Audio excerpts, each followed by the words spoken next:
기도하겠습니다. 살아계신 하나님, 오늘도 렘넌트 기획팀 모였습니다. 렘넌트 살리는 하나님의 마음과 뜻이 저에게 찾아지게 하시고, 그것을 우리가 먼저 찾고 누리며, 그리고 그것을 전 성도와 또 237에 소통할 수 있는 저희들이 되게 하옵소서. 살아계신 주 예수 그리스도의 이름으로 기도합니다.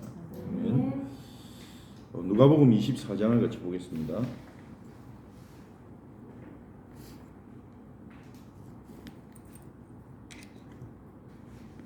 누가복음 24장 36절에서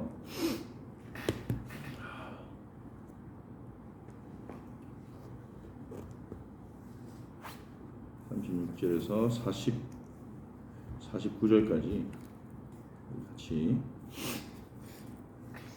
합독하겠습니다.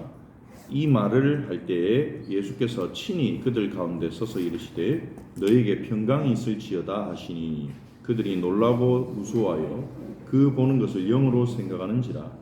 예수께서 이르시되 어찌하여 두려워하며 어찌하여 마음에 의심이 일어나느냐. 내 손과 발을 보고 나인 줄 알라. 또 나를 만져보라. 영은 살과 뼈가 없으되 너희 보는 바와 같이 나는 있느니라. 이 말씀을 하시고 손과 발을 보이시나 그들이 너무 기쁨으로 아직도 믿지 못하고 놀랍게 여길 때에 이르시되 여기 무슨 먹을 것이 있느냐 하시니 이에 구운 생선 한 토막을 드리니 받으사 그 앞에서 잡수시더라. 또 이르시되 내가 너희와 함께 있을 때에 너에게 말한 바 곧 모세의 율법과 선지자의 글과 시편의 날을 가리켜 기록된 모든 것이 이루어져야 하리라 한 말이 이것이라 하시고 이에 그들의 마음을 열어 성경을 깨닫게 하시고 또 이르시되 이같이 그리스도가 고난을 받고 제3일에 죽은 자 가운데서 살아날 것과 또 그의 이름으로 죄사함을 받게 하는 회개가 예루살렘에서 시작하여 모든 족속에게 전파될 것이 기록되었으니 너희는 이 모든 일의 증인이라. 볼지어다 내가 내 아버지께서 약속하신 것을 너희에게 보내리니 너희는 위로부터 능력을 입혀질 때까지 이 성에 머물라 하시니라. 아멘. 우리가 이번 주 주일에 나눌 메시지는 제자들에게 눈을 열어주신 예수님이죠. 엠마오로 도망가는 두 제자에게 예수님이 찾아가셔서 눈을 열어주시는 부분이었습니다. 다음 주에 우리가 전달할 메시지는 이 제자들을 예수님이 찾아오셨어요. 부활을 여전히 믿지 못하고 있는 이 두 명의 엠마오로 가다가 부활하신 주님을 만난 제자들이 사도들에게 가서 주님이 진짜 부활하셨다. 우리가 그분을 만났어. 그분이 우리에게 성경을 풀어주셨어. 얘기를 하는데 그냥 놀라고 혼돈 가운데 빠져 있었어요. 그런데 거기에 예수님이 찾아가신 거예요. 이것은 엄청난 복음입니다. 우리가 주님을 찾아가는 것은 종교입니다. 사람이 주님을 찾아가야 되는 거예요. 복음은 하나님의 찾아오심이에요.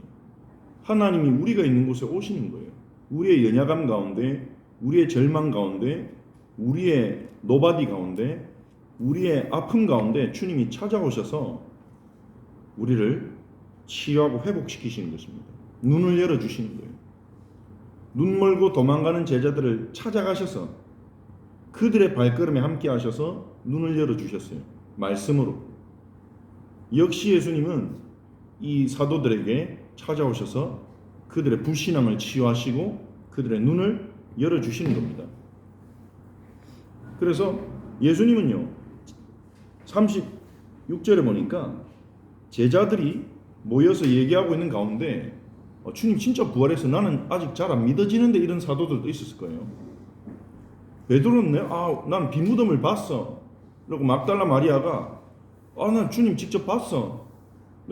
주님의 시신이 없어져서 내가 주님의 시신을 누가 훔쳐간 줄 알고 내가 울고 있는데 주님이 나에게 나타나셔서 나를 부르시고 여러분한테 가서 이 주님이 부활을 전하라고 하셨어. 얘기하고 엠마오로 가던 제자들도 얘기하고 막 그런 한창 이제 포럼이 나눠지고 있는 가운데 예수님이 나타나셨는데요.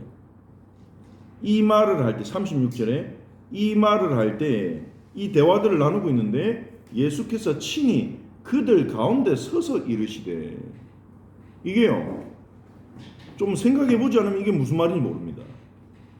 예를 들면 우리끼리 여기서 이렇게 둘러 앉아서 포럼을 하고 있는데 예수님이 방 가운데 갑자기 나타나신 거예요. 제자들이 얼마나 놀랬겠어요. 그래서 밑에 보니까 영으로 생각하는지라 이렇게 생각했단 말이에요. 갑자기 뿅 나타났단 말이에요. 가운데, 방 가운데. 그러니까 제자들이 놀란 거예요. 우리가 헛것을 보나 지금. 주님의 영을 보나. 귀신인가? 막 이렇게 생각했단 말이에요. 이게 예수님의 부활하신 후에 보여주신 부활의 방향성 중에 하나입니다. 지금 우리 육신이 가진 한계를 뛰어넘는다는 거죠. 뭐 어떤 방식으로 이루어졌는지 몰라요. 예수님이. 근데 예수님 분명히 부활하셔서 만질 수 있는 육신을 가지고 계신데 방 한 군데에 갑자기 나타나셨단 말이에요. 이게 뭐 초능력자들 아이들이 이 만화에서 생각하는 순간이동인지 뭔지 알 수는 없어요. 근데 달라진다. 그래서 부활하여 주님이신 새 몸을 입은 우리에게는 성경에 의하면 연속성과 불연속성이 있습니다. 연속성은 지금 우리 몸이 가진 특성을 그대로 가져가는 거죠. 생김새라든지 그대로 연결될 부분이 있을 거예요. 우리가 알아볼 수 있도록 서로를. 그런데 불연속성도 있어요. 지금의 우리 육신이 가진 한계들을 많이 이제 뛰어넘게 될 거예요. 그러니까 이러한 부활에 대한 기사들 속에서 우리는 부활 이후에 우리에게 주어질 축복에 대해서 약간 힌트를 살짝 얻을 수 있는 거죠. 상상하게 하는 거죠. 우리가 여기에 너무 깊은 공상과 망상에 빠질 필요는 없겠습니다만은 더 나아질 것이다. 더 나은 몸을 얻을 것이다. 그 정도면 되겠습니다. 지금 우리의 육신이 가지고 있는 많은 불편함을 뛰어넘게 될 것이다. 그래서 바울은 신령한 몸이라고 그렇게 말하기도 하죠. 우리가 이 썩을 것을 벗고 썩지 아니할 것을 입을 것이요 이렇게 말하기도 하죠. 예수님이 방의 중앙에 딱 이렇게 나타나신 거예요. 그 제자들은요, 그들이 놀라고 무서워하여 그 보는 것을 영으로 생각하는지라. 예수님이 뭐라고 하십니까? 어찌하여 두려워하며 어찌하여 마음에 의심이 일어나느냐. 여전히 주님의 부활에 대해서 의심하고 있는 거예요. 헛것을 보지 않았나? 이것도 헛것 아닌가? 봤다는 이 사람들이 헛것을 본 거 아닌가? 이 부활이 사실적으로 믿어지지 않는 거예요. 그들에게 예수님이 뭐라고 합니까? 내 손과 발을 보고 나인 줄 알라. 나를 만져보라. 영은 살과 뼈가 없지 않냐? 너희 보는 바와 같이 나는 있느니라. 이 말씀하시고 손과 발을 딱 보여주셨어요. 손에 못자국도 보여주시고 하셨겠죠. 그런데 그들이 너무 기쁨으로 너무 기뻐가지고 아직도 이게 진짠가 이렇게 되고 있죠. 아직도 여전히 받아들이지 못하는 거예요. 사실적으로. 그때 예수님은 어떻게 하십니까? 먹을 게 있냐? 그러니까 제자들이 구운 생선 한 토막을 딱 드렸단 말이에요. 그러니까 예수님이 제자들이 보는 앞에서 생선을 드셨어요. 예수님이 배고파서 드셨다기보다는 먹는 모습을 보여줌을 통해서 육신으로 확실히 부활하셨다는 증거를 보여주시는 겁니다. 요렇게 증거를 주시는 분입니다. 주님이요. 그래서 우리가 정말 주님을 찾고 구할 때 주님이 찾아오실 거예요. 주님이 찾아오셔서 손과 발을 내밀어 주시고 생선을 먹어 주시면서 우리가 믿어지도록 도우시는 분이십니다. 그래서 우리에게 소망이 있습니다. 우리같이 불신앙도 많고 쉽게 불신앙하고 흔들리는 우리가 구원받고 하나님 나라에 영원토록 살 수 있는 소망이 있는 것은 우리가 앞으로 잘할 자신이 있어서가 아니라 우리 안에 어마어마한 잠재력이 있어서가 아니라 하나님을 잘 믿을 수 있는 하나님이 그렇게 만드시기 때문입니다. 찾아오셨어요. 찾아오신 예수님이 세 가지를 주셨죠. 첫 번째, 말씀을 주셨습니다. 44절에 보니까요. 내가 너희와 함께 있을 때 너희에게 말한 바 곧 모세의 율법과 선지자의 글과 시편에 나를 가리켜 기록된 모든 것이 이루어져야 하리라 한 말이 이것이라. 예수님이 제자들과 함께 있을 때 모세의 율법, 이것은 일종의 관용적인 표현입니다. 모세 오경을 말하는 관용적인 표현이에요. 모세 오경은 전부 율법책은 아닙니다. 창세기에는 율법이 하나도 들어있지 않습니다. 모세율법이요. 모세가 등장하지도 않으니까요. 출애굽기부터 등장하죠. 성막에 대한 법, 제사장에 대한 의복에 대한 부분, 그리고 십계명, 레위기는 거의 전체가 율법입니다. 민수기는 광야길 가는 이야기와 율법이 섞여 있습니다. 신명기는 전체가 또 율법에 대한 가르침이니까 율법이라고 볼 수 있죠. 그러니까요, 이 모세 율법 이거는요, 모세 오경을 가리키는 단어예요. 선지자의 글, 이건 뭐냐? 모든 예언서를 대표하는 표현이라고 볼 수 있습니다. 시편, 이거는 시편만 가리키는 게 아닙니다. 구약에 나오는 시가서를 대표하는 표현이라고 볼 수 있습니다. 욥기, 시편, 잠언, 전도서, 아가서, 이걸 시가서라고 부르죠. 구약 전체라는 거예요. 쉽게 말하면 구약 전체를 이렇게 세 개로 분류할 수 있거든요. 오경, 시가서, 역사서가 빠졌네요. 근데 오경 속에 이제 포함시키기도 하고, 유대인들은 역사서 여호수아부터 열왕기, 역대기, 룻기, 사사기 이런 것들을 선지자의 글로 포함시키기도 합니다. 그러니까 이 세 가지는 구약 전체를 가리킨다고 볼 수 있죠. 이 세 표현은 모세율법과 선지자의 글과 시편. 예수님 또 어떨 때는 구약을 가리킬 때 이렇게 말씀하십니다. 모세율법과 선지자의 글에 시편을 빼고요. 같은 표현이라 볼 수 있습니다. 구약에 나에 대하여 기록된 모든 것이 이루어지리라고 내가 말하지 않았냐? 이러면서 그들의 마음을 열어서 성경을 깨닫게 하셨어요. 구약을 깨닫게 해주시, 구약을 보는 눈을 열어주셨어요. 메시지를 딱 주신 겁니다. 성경을 깨닫게 하는 게 메시지입니다. 메시지는요, 성경을 깨닫게 해야 돼요. 성경 아닌 다른 거를 막 깨닫게 하는 건요, 그거는 메시지라고 볼 수 없죠. 그냥 강의겠죠. 예수님께서는 구약을 가지고 그리스도를 깨닫도록, 복음을 깨닫도록 이렇게 제자들의 눈을 쫙 열어주신 거죠.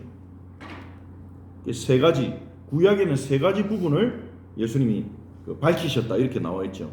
첫 번째 뭡니까? 그리스도가 고난을 받고, 두 번째 제3일에 죽은 자 가운데서 살아날 것과, 또 그의 이름으로 죄사함을 받게 하는 회개가 예루살렘에서 시작하여 모든 족속에 전파될 것이 기록되었으니, 이것이 구약에 기록되었다는 거예요. 그리스도의 고난과 부활과 그리스도 이름으로 죄사함 받게 하는 회개가 예루살렘에서 모든 족속에게 전파될 것이다.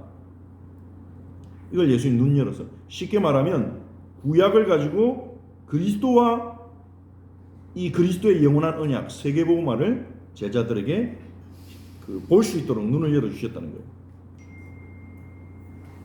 자, 그리스도의 고난에 대해서는 우리가 구약에 어디서 예언하고 있는지 우리가 많이 들었기 때문에 어느 정도 알고 계시리라 생각합니다.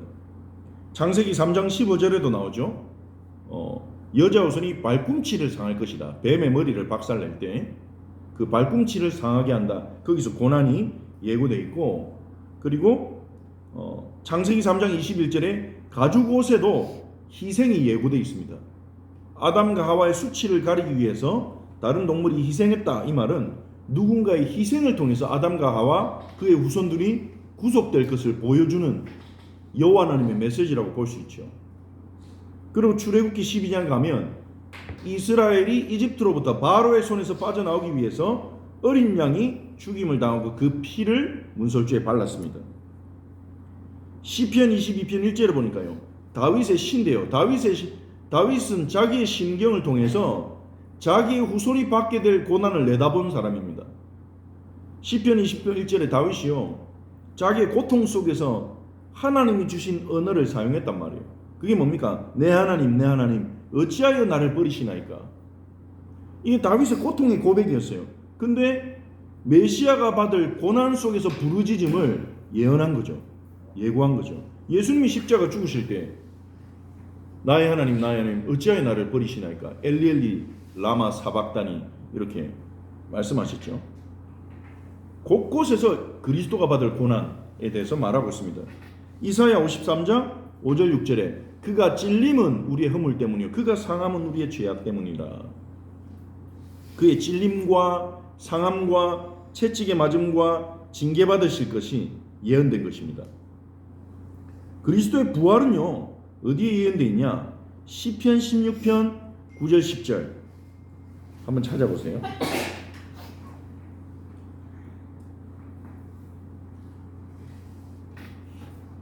같이 읽어보겠습니다. 역시 다윗의 고백인데요.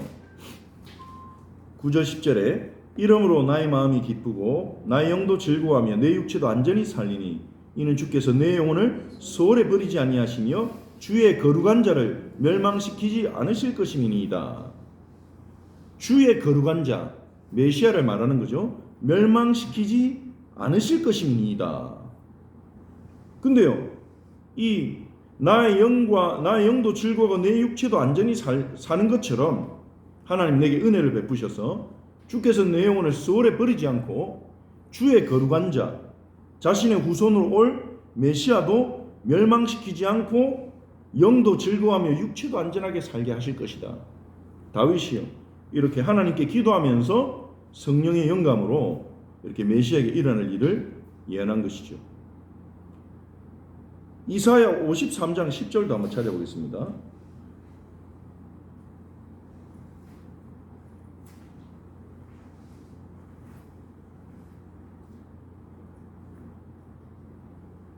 여호와께서 그에게 상함을 받게 하시기를 원하사 질고를 당하게 하셨은즉 그의 영혼을 속건제물로 드리기에 이르면 그가 시를 보게 되며 그의 날은 길 것이요 그의 손으로 여호와께서 기뻐하시는 뜻을 성취하리로다. 이 앞에서부터 예언된 여호와의 종, 이 여호와의 종에 대한 예언은 예수님에게 정확하게 성취됐죠. 그가 찔림은부터 시작해서. 그런데 여호와께서 그에게 상함 받기를 원하사, 예수님이 고난 받는 것은 여호와께서 원하시는 거란 거예요. 질고를 당하게 하셨은즉 그의 영혼을 속건제물로 드리기에 이르면 그 예수님의 영혼이 속건제물로 하나님 앞에 드려지셨다는 거예요. 예수님의 삶이, 예수님의 생명이 그가 시를 보게 되며 그가 자손을 보게 된다는 거예요. 이 말은 문자적으로 예수님이 자식을 낳는다, 여호와의 종이 자식을 낳는다, 이렇게 구약 사람들은 해석할 수도 있겠지만 이 예수님을 아는 우리는 이 구절이 뭘 말한다는 걸 볼 수 있습니까? 이 그리스도를 통해서 태어날 하나님의 자녀들, 그리스도가 부활하셔서 이 하나님의 백성들이 계속 태어나도록 그렇게 하실 것이라는 것을 우리가 말씀했다는 것을 볼 수 있죠. 그래서 여호와의 기뻐하시는 뜻을 성취하리로다. 그래서 이 구절도 부활과 관계된 구절이라고 볼 수 있습니다. 그리고 마지막으로 세 번째, 그리스도의 이름으로 죄사함을 받는 회개가 예루살렘에서 시작돼서 모든 족속에 전파될 것. 창세기 12장 3절에 하나님이 아브라함이 약속했죠. 너로 말미암아 천하 만민이 복을 얻을 것이다. 이게 창세기 22장 18절에 가면 네 씨로 말미암아 천하 만민이 복을 얻을 것이다. 즉 아브라함의 후손을 통해서 천하 만민이 참된 복을 받게 된다는 거죠. 근데 그 복의 실체가 우리는 예수님을 통해서 발견하게 됐습니다. 하나님이 약속하시는 복은 이 땅에서 잘 먹고 잘 살고 성공하고 사람들이 원하는 욕망이 성취되는 게 아니라, 세상에서 말하는 복은 인간이 가진 근본적인 욕망이 성취된 걸 복이라고 생각해요. 하지만 하나님이 우리에게 주시고자 하는 복은 우리 욕망 자체가 창세기 3장으로 해서 왜곡되어 있기 때문에 우리는 죽는 길로 가는 것을 행복하게 선택할 수 있는 존재들이기 때문에 많은 길로 확신과 희망을 가지고 갈 수 있는 존재이기 때문에 하나님께서는 우리를 회개하게 하신다는 거예요. 돌아서게 하신다는 거예요. 그게 복인 거예요. 멸망에서, 죽음에서 하나님께로 돌아서게 하는 것. 그게 복입니다. 지금 가난하고 지금 되는 게 없고 지금 열매가 없고 지금 어려울지라도 하나님께로 돌아서는 그 회개, 그게 복입니다. 거기서 참복이 시작되는 거예요. 너무 잘 된다. 근데 내 마음이 하나님부터 떨어지고 있다, 멀어지고 있다. 그거는 복이 아닙니다. 그거는 멸망입니다. 죄 사함을 받게 하는 회개, 그리스도 이름으로. 하나님께 돌아설 수 없잖아요. 그래서 그리스도 이름으로만, 그분의 사역으로만 우리가 죄 사함 받을 수 있는 거예요. 그 복이 예루살렘에서 시작해서 모든 족속에 전파될 것이 이사야서에서 계속 예루살렘의 회복이 증거되고 있는 거죠. 몇 군데 확인해 보겠습니다. 이사야 2장으로 다시 가서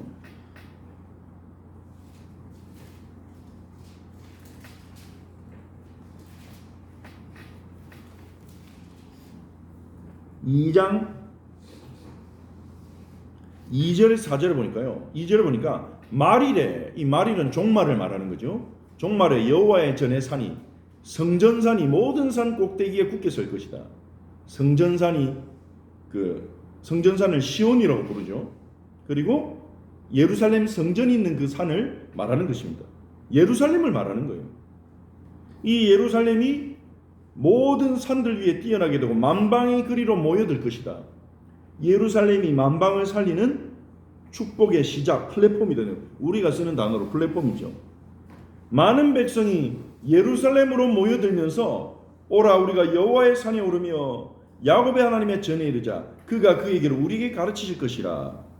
우리가 그 길로 행하리라 하리니 이는 율법이 시온에서부터 나올 것이요 여호와의 말씀이 예루살렘에서부터 나올 것입니다. 이미 유대인들은 모세 율법을 가지고 있어요. 근데 무슨 율법이 시온에서부터 또 나옵니까? 새로운 법을 말하는 거죠. 새로운 법. 그 새로운 법이 뭡니까? 로마서 8장 2절에 생명의 성령의 법. 죄사함을 받게 하는 생명의 성령의 법이 예루살렘으로부터 나와서 열방에게 전달돼서 열방이 그 길로 돌아오게 한다는 거예요. 그가 열방 사이에 판단하시며 많은 백성을 판결하시리니 무리가 그들의 칼을 쳐서 보습을 만들고 창을 쳐서 낫을 만들고, 보습과 창은 농기구입니다. 전쟁이 끊어진다는 거예요. 다툼이 사라진다는 거예요. 갈등이 사라진다는 거예요. 평화의 왕이 오셨기 때문에 앞으로 일어날 그리스도를 통해 성취될 미래를 말하는 거죠. 그리고 이사야 37장으로 가보겠습니다.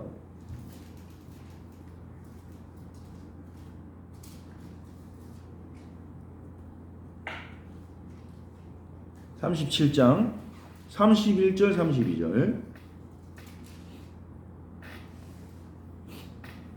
자, 유다 족속 중에 피하여 남은 자는 다시 아래로 뿌리를 받고 위로 열매를 맺으리니.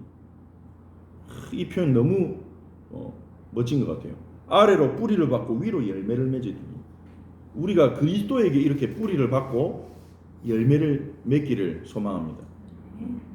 이는 남은 자가 예루살렘에서 나오며, 남은 자들, 남은 자는 누굽니까? 무너지지 않은 자, 하나님 택한 자, 구원받은 자, 주의 백성을 말하는 거죠. 예루살렘에서부터 나오며 피하는 자가 시온의 산에서 나올 것이라. 여호와의 열심히 이를 이루시리이다. 여호와의 열심히 반드시 이루신다는 거예요. 예루살렘에서 남은 자가 나올 것이다. 구약의 곳곳에서 예언됐어요. 한 군데만 더 보겠습니다. 62장. 이사야 62장 1절에서 3절. 우리 같이 읽겠습니다. 나는 시온의 의가 빛같이 예루살렘의 구원이 횃불같이 나타나도 시온을 위하여 잠잠하지 아니하며 예루살렘을 위하여 쉬지 아니할 것인즉 이방 나라들이 내 공의를, 무왕들이 다 내 영광을 볼 것이요 너는 여호와의 입으로 정하실 새 이름으로 일컬음이 될 것이며 너는 또 여호와의 손에 아름다운 관, 내 하나님의 손에 왕관이 될 것이라. 이사야 62장은 파수꾼에 대한 메시지가 나오는 그 장이죠. 6절부터 성벽에 파수꾼을 놓고 잠잠하지 않게 하느니라. 이 말이 무슨 말입니까? 예루살렘에 하나님이 약속하신 이 예루살렘에서 메시아를 통한 구원의 역사가 일어나도록 이스라엘 백성들은 계속 파수꾼이 되어 기도하라는 거예요. 그래야 열방이 살아나니까. 예루살렘에서 여호와의 구원이 나타날 것이다. 그 구원을 이방 나라들이, 왕들이 보게 될 것이다. 구약에 예언이 되어 있죠. 그래서 예수님이 풀어주신 겁니다. 이런 구절들을 쫙 풀어주시면서 제자들에게, 그러니 여기서부터, 너희가 있는 여기서부터, 예루살렘으로부터 모든 족속에게 그리스도 이름으로 말미암는 회개가 전파되게 될 것이다. 해라가 아니라 되게 될 것이다. 여호와 열심히 이루신다 했잖아요. 그러니 뭐라고 하셨습니까? 예루살렘을 떠나지 말고 위로부터 내려오는 능력으로 입혀지기를 기다려라. 그게 예수님의 승천전 마지막 메시지였습니다. 뭘 하려고 하지 말고, 돌아다니지 말고, 너희 힘으로 성취하려고 하지 말고, 위로부터 내려오는 능력으로 덧입혀지도록 기다려라. 요즘 나오는 우리 메시지와 연결시킨다면 보좌의 축복을 누리도록 집중해라 이거죠. 하나님신 힘을 얻어라. 헤븐리 파워를 얻어라. 그 말 아닙니까? 그래서 헤븐리 탤런트를 찾아내라. 위에서 부어주신 걸 기다려라. 예수님 그렇게 얘기하셨죠. 성령에 대해서 말씀하셨습니다. 그리고 그 전에 48절에 너희가 이 일의 증인이다. 이 성경에 예언되고 성취된 이 복음, 그리스도가 우리를 대신해 십자가에 죽고 그분은 살아나셨고 해결한 증거로 그것만이 우리의 인생 문제를 해결하는 길이라는 것을 전부 증거해야 되는데 너희가 이 일의 증인이라. 이게 우리의 사명이죠. 그래서 예수님은 제자들에게 찾아오셔서 말씀과 사명과 성령을 주셨어요. 말씀을 붙잡고 그 말씀에 증인되는 것이 우리의 사명이고요. 그 사명을 감당하기 위해서는 성령 받아야 되는 것입니다. 이 누가복음의 2부인 누가가 쓴 두 번째 작품이죠. 사도행전을 시작할 때 그래서 이어지는 겁니다. 누가복음의 마지막과 사도행전 1장이 이어지는 거예요. 사도행전 1장은 내가 먼저 쓴 글에는 누가복음에서 예수의 행하시며 가르치시기 시작하신부터 승천하신 날까지 일을 기록하였노라. 누가복음의 전체 아웃라인을 딱 얘기하면서요. 뭐랍니까? 예수님과 제자들이 나눈 마지막 대화. 누가복음에서는 간단하게 말하고 지나갔던 위로부터 능력이 덧입혀질 때까지 여기서 기다리라. 그 간단하게 언급하고 지나갔던 그 예수님과 제자들의 대화를 좀 더 자세하게 설명하죠. 왜냐하면 그것이 사도행전의 전체 내용이거든요. 우리가 138이라고 하는 그 나머지 9절부터 11절까지가 한 그 전체적인 그 예수님이 주신 메시지니까요. 12절부터 사도행전 28장까지는 성취입니다. 그 언약이. 요즘 뭐라고 합니까? 아버지께서 약속하신 것을 기다리라. 너희는 딴 곳으로 가지 말고 아버지께서 약속하신 것을 기다리라. 성령이 임하시면 너희가 권능을 받고 예루살렘과 온 유대와 사마리아 땅끝까지 이르러 내 증인이 되리라. 딱 이렇게 이어진 거예요. 구약에 약속한 것처럼 예루살렘에서 남은 자들이 나와서 그 복음을 온 열방에 전달하게 될 것인데 너희가 성령 충만 받으면 그렇게 될 것이다. 그러니까 기다리라. 그 예수님의 말씀을 받고 사도행전 12장부터 1장 12절부터 14절에 마가다락방에 모여서 오순절 날이 오기까지 한 10일 정도. 왜 10일이라고 우리가 알 수 있느냐 써있지 않은데 예수님이 부활하신 후에 40일 동안 하나님 나라의 일에 대해서 가르치셨다고 하죠. 40일 정도 예수님이 제자들과 함께 만나고 왔다 갔다 한 교류한 시간이 40일이죠. 그래서 우리가 그날을 50일이기 때문에 오순절까지 50일이기 때문에 한 10일 정도 예수님이 기도하셨다. 그렇게 볼 수 있는 겁니다. 그래서 요 부분을 우리가 그러면 어떻게 정리할 것이냐? 렘넌트는 예수님의 찾아오심이 필요해요.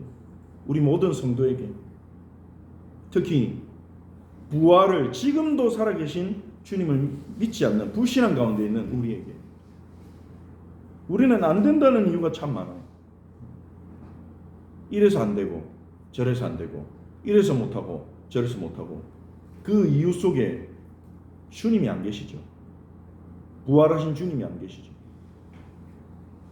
근데 그거를 우리가 아는데 안 바뀌어요. 안다고 해서 그 불신앙이 없어집니까? 그래서 태영아 언약스쿨의 부모들에게부터 이 각인된 불신앙, 안 된다는 생각 속에서 안 되는 게 계속 쌓여가지고 각인이 딱 돼버린 거예요. 그 부활 신앙이 각인되도록 예수님의 찾아오심을 놓고 기도해야 될 것입니다.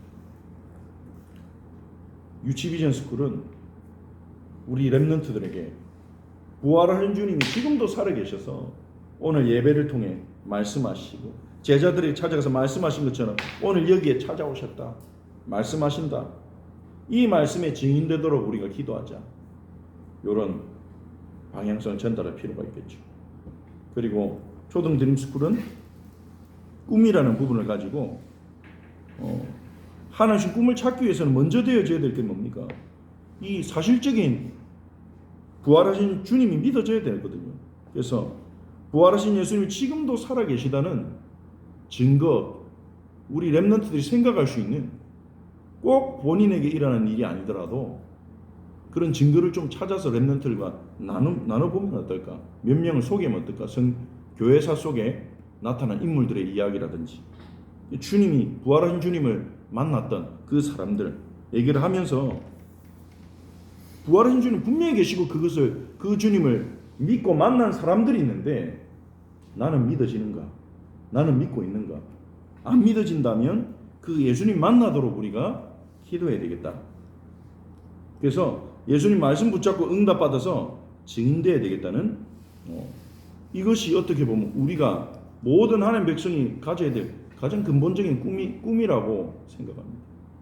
우리가 꿈이라는 것은 앞으로 뭐 해야지, 무슨 일을 해야지, 무슨 직업 가져야지, 그거는 세상에서 말하는 꿈이고요. 꿈이란 건 뭡니까? 내 마음속에서 가장 바라는 거, 가장 열망하는 거, 나에게 가장 중요한 가치가 사실은 꿈인 겁니다. 나머지는 파생되는 거죠. 우리 렘넌트들은 어떤 직업인, 전문인이 되면 안 됩니다. 자기가 가진 직업과 전문성으로 어떻게 하면 증인이 될까? 이걸 꿈꾸는 것이 우리의 렘넌트들 꿈이 돼야 되죠. 그러면 어떤 전문성과 직업을 찾기 이전에 찾도록 우리가 유도하기 전에 근본적인 꿈이 렘넌트에게 심겨야 돼요. 다윗에게 가시던 꿈은 뭡니까? 성전 문지기로 있는 거예요. 왜 그렇습니까? 여호와의 임재가 너무 좋아서, 부활하신 주님을 만나고 그 주님을 너무 사랑해서 그 주님의 뜻대로 내가 살 거야. 주님의 영광을 위해 살 거야. 이 꿈이 들어간 렘넌트가 시대를 살리지 않겠습니까? 그리고 청소년들 어떤 서밋이 돼야 됩니까? 역시 부활에 대한 불신앙이 무너지도록, 메시지 속에서 내가 뭐든지 사명을 찾고 사명이 딱 발견됐으면 성령 충만 받도록 집중할 수 있는 도전, 그것이 우리 서밋들의 도전입니다. 우리 치유는 사랑부 치유는요 불신앙 치유입니다. 부활에 대한 불신앙이 무너지도록 정말 예수님이 나의 불신앙 치유하시도록 메시지 잡고 증인되도록 기도 집중. 각 부서에서 여러분이 사역자들이 기도하시면서 준비해 보시고 이 방향성을 가지고 고민해 보시고, 이 주님의 찾아오신 예수님이 말씀과 사명과 성령을 주셨는데 이 부분이 지금 우리 렘넌트들에게 무엇을 전달해야 될 것인가, 응답받아서 전달하는 은혜가 있으시기 바랍니다. 우리 같이 함께 말씀을 붙잡고 기도하도록 하겠습니다. 먼저 우리의 불신앙이 치유되도록, 부활이 사실적으로 믿어지지 않아 고정관념 편견에 묶여있는 우리의 불신앙이 치유되도록 우리 같이 합심으로 기도하고요. 정말로 이제 주님이 우리에게 찾아와 달라고 기도합시다. 연약하고 믿어지지 않고 불신하는 우리에게 주님의 찾아오신 임하도록, 말씀을 들어도 실제적으로 믿어지지 않는 우리 렘넌트들에게 주님이 찾아와 주셔서 말씀하시고 사명 깨닫게 하시고 증인되도록 성령으로 역사해 달라고 우리 같이 함께 기도하겠습니다. 살아계신 하나님, 주님께 감사드립니다. 부활하신 주님께서 제자들을 찾아오셨습니다. 제자들과 함께 하셨습니다. 하나님, 정말 제자들에게 주님 말씀을 주시고 성경을 깨닫게 하시고 언약을 깨닫게 하시고 그 언약 속에서 사명을 깨닫게 하셨습니다. 그 사명을 위하여 위로부터 내려오는 능력을 힘입으라고, 성령을 기다리라고, 성령 충만 받으라는 말씀을 주셨습니다. 하나님, 그리고 이 주님의 말씀을 받고 사명을 깨닫고 성령을 받기 위하여 기도했던 초대교회 제자들은 주님의 증인이 되어 현장을 변화시키고 시대를 살렸습니다. 주님, 우리에게 각인된 불신앙을 치유하여 주옵소서. 하나님, 부활하신 주님을 사실적으로 믿을 수 있는 믿음을 주시옵소서. 나의 틀에, 나의 한계에, 나의 경험에, 나의 생각에 끊임없이 묶이는, 과거에 묶여서 벗어나지 못하는 하나님, 우리의 생각과 마음을 부활하신 주님을 만남으로 거기서 벗어나게 하옵소서.